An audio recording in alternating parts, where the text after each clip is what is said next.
Problem knee pain joint pains కు ఎటువంటి side effects లేకుండా శాశ్వత పరిష్కారం హోమియో కేర్ ఇంటర్నేషనల్.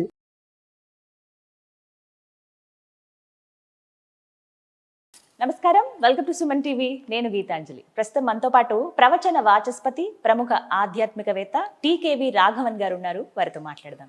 గురుగారు నమస్కారం అండి. నమస్కారం తల్లి.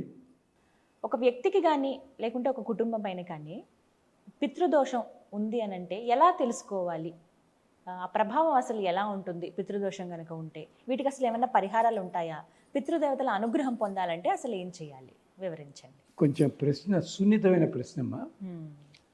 ఎందుకంటే ఇటీవలి కాలంలో అంటే ఒక 30 ఏళ్ళుగా ఫలానా అనేసరికి ఇంట్లో ఏ సంఘటన జరిగినా దానికే ముడిపెట్టి దీనివల్లేమో అనుకునే ప్రమాదం ఉంది.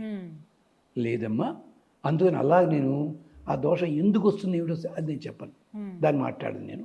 దానికి ఏం చేయాలి? కార్తాంతికులు, జ్యోతిష్కులు, శాస్త్రం తెలిసిన వాళ్ళు చెప్తారు.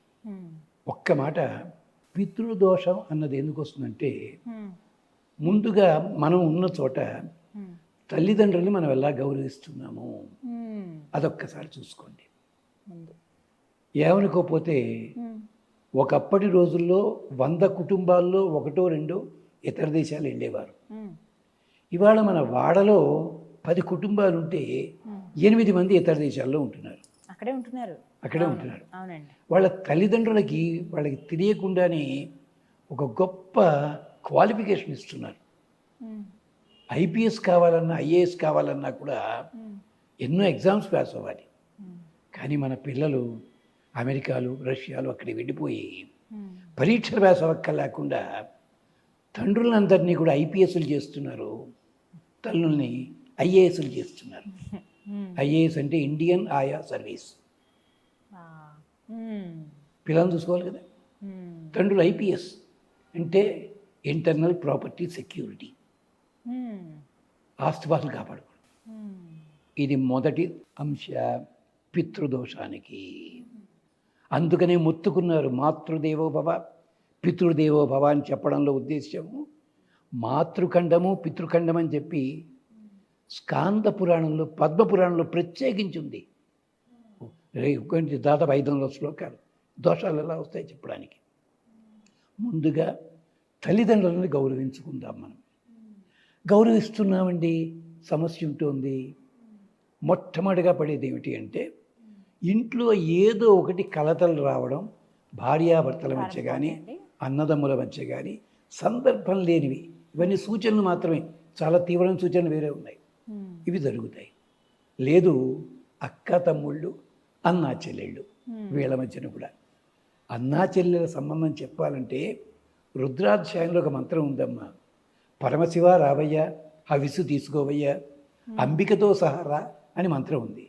పక్కన పదం వేశాడమ్మా, స్వస్రా అంబికయాస. అంటే అదేమిటి? అంబిక భార్య కదా, స్వస్రా అంటే అక్కో చెల్లి అవుతుంది. ఇది ఎక్కడ గొడవయ్యా? ప్రింటింగ్ తప్ప అని అడిగాడు ఒకడు పాపం. కాదు, నీకు భార్యే, కానీ ఆమె మమ్మల్ని నిన్ను సోదరీ ప్రేమతో చూడగలిగే మనస్సు కలిగినది. స్వస్ర అంబికయా సహా జుషస్వ. వాళ్ళ మధ్య ప్రేమ లాంటిది. దీనికే సంబంధించి యముడు యమి సంవాదం అని ఋగ్వేదంలో కూడా ఉంది. యముడి అందము సౌందర్యం చూసి గర్భంలో ఉండగా నిన్ను పెళ్లి చేసుకుంటా అంది పిల్ల. యముడు చీవాట్లు పెట్టాడు, ముక్క చీవాట్లు గర్భంలోనే. బయటకు వచ్చిన తర్వాత అప్పుడు చెప్పాడు, మంచి సంబంధం చూశాడు. సోదరీ ప్రేమని ఎంత అందంగా చెప్పాడు ఋగ్వేదంలో. అలాగే ఆఖరికి ద్రౌపదీదేవి సొంత చెల్లెలండి ఆయనకి, కాదు కదా, కృష్ణయ్యకి కాదు కదా. ఆఖరికి సుభద్ర కూడా సొంత చెల్లెలు కాదు, కజిన్ సిస్టర్. వాళ్ళిద్దరూ ప్రేమకి. ఇవన్నీ ఎందుకు చెప్తున్నామంటే ఇలాంటి తత్వములు మరిచిపోతున్నాం మనం. అది ప్రమాదం జరుగుతుంది. ఇది పితృదోషం వల్ల జరుగుతుంది.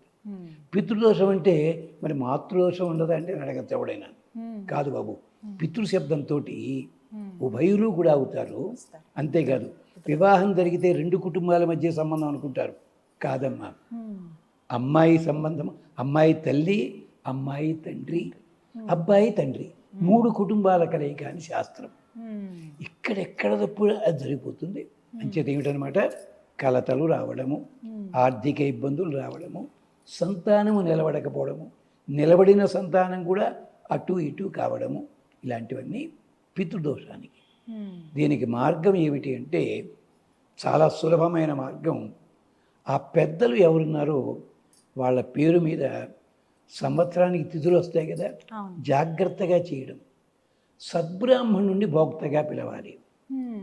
కొన్ని చోట్ల క్షమించాలి, ఈ మధ్య చాలా చోట్ల వచ్చాయి, ఒకే రోజు 2 చోట్లకి భోక్తగా వెళ్ళే అన్యాయం అది, కసిలో తప్పది. జాగ్రత్తగా దొరకలేదు, స్వయం పాకం అంటారు తెలంగాణ ప్రాంతంలో, అని సాహిత్యం అంటారు, అది ఇవ్వడం. ఎప్పుడు ఇవ్వమంటారండి? ఆ రోజుని వాళ్ళ పుట్టినరోజు నాడు కానీ, లేదా వాళ్ళు పరమపదించిన రోజు కానీ, మరణించిన రోజు కానీ ఇచ్చుకోవడం. ఇంకా అంతకంటే విశేషం ఏంటంటే చాలా సులభమైన మార్గం. వాళ్ళు పుట్టిన నక్షత్రం తెలుసుకుంటే, నక్షత్రం ఉంటే మంచిది, లేదు డేటు ఉంటే మంచిది, అలా అయినా సరే ఆ పుట్టిన నక్షత్రం నాడు దేవాలయంలో అర్చన చేయించి ప్రసాదం పంచి పెట్టించడం. ఈ నక్షత్రానికి సంబంధించి విష్ణు ధర్మోత్తర పురాణంలో ఆదిత్య శయన వ్రతం ఒకటి ఉంది.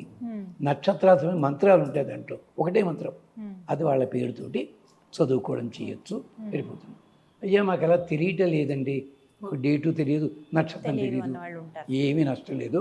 నెల లోపల నీకు ఇష్టమైన ఒక్క రోజుని దేవాలయంలో ప్రసాదం చేయించు, తండ్రి గారి పేరు మీద చేయించు, తల్లి గారి పేరు మీద చేయించు, పెద్దల పేరు. వీటి వల్ల పితృదోష నివారణ జరుగుతుంది.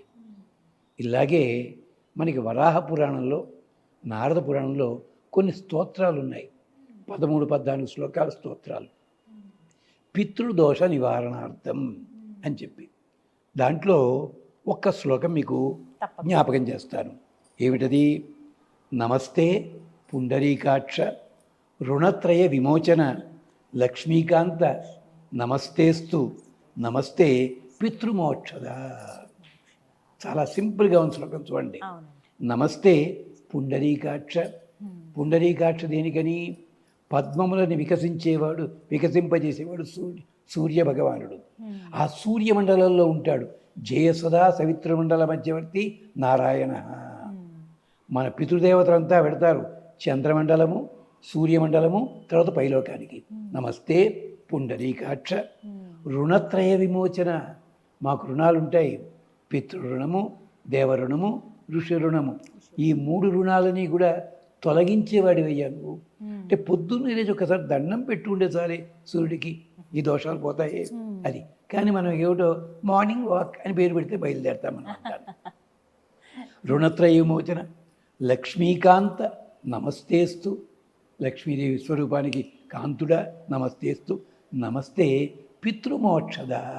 పితృదేవతలకందరికీ మోక్షం ఇచ్చే మహానుభావ.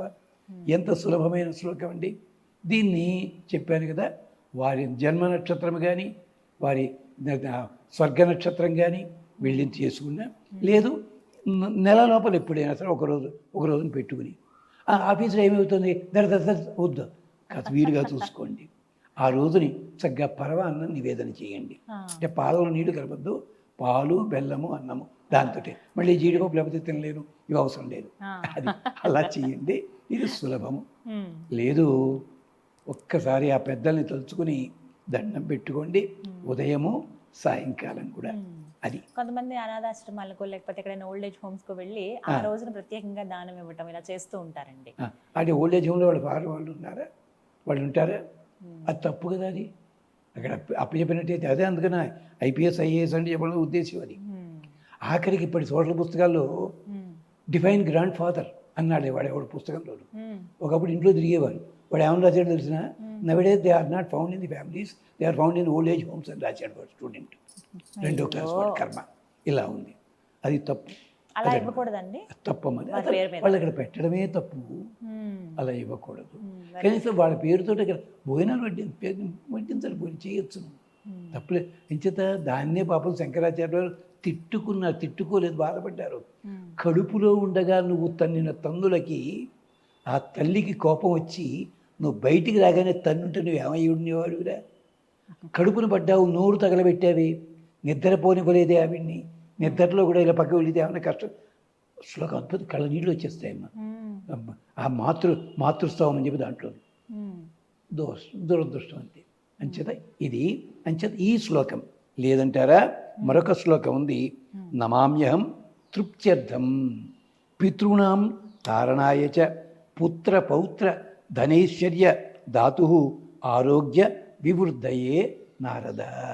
నారద, నేను తలుచుకుంటున్నాను వాళ్ళని. ఎలాగా? నేను తప్పే చేశాను, కష్టపెట్టుంటారు కాదు. పితృ పౌత్ర ఆరోగ్య ఇవన్నీ నాకు రావాలి. నారద, మా వాళ్ళు ఎక్కడున్నారయ్యా, వెళ్ళి చెప్పవయ్యా అన్నట్టే పాప మహానుభావుడు. అది అంచేత పితృదోష నివారణకి ఏం చేయాలి? ఆ ఒక్కరోజు ఒంటిపూట భోజనం చేయండి, వాళ్ళ పేరుతో నలుగురికి దానం చేయండి. లేదు వాళ్ళ పేరుతోటి ఒక సంవత్సరానికి పెట్టక్కర్లేదు, సంవత్సరానికి ఇంత అని చెప్పి ఏర్పాటు చేయండి. ఇదే మనకి హ్యాలోవెన్స్ డే అంటే మాత్రం చేస్తాం, ఇతర దేశాల్లోంచి వచ్చి, వీళ్ళకి మాత్రం చెయ్యం మనం. దురదృష్టం అది. అన్నిటికంటే ముఖ్యమైనది, ప్రతి అమావాస్యకి కూడా ఆ పెద్దల్ని తలుచుకుని పిండ ప్రదానం చేసిన చెప్పిన నువ్వులతోటి నీళ్లు వదిలిపెట్టండి. వాళ్ళకి ఇష్టమైన పదార్థం ఏదుందో అది నివేదన చేయండి, పితృదోషం పోతుంది. ఇంకొక్కటి, అరగుప్పెడు రాళ్ల ఉప్పు తీసుకుని ప్రతి మంగళవారం శుక్రవారం ఇంటి గుమ్మానికి దిష్టి తీసి ఆ ఉప్పు పెంట మీద పడేయండి. పితృదోష నివారణ అవుతుంది. ఇది నయా పైసా ఖర్చు లేని పని. గమనించండి. స్వస్తి. చక్కగా వివరించారండి. నమస్కారం.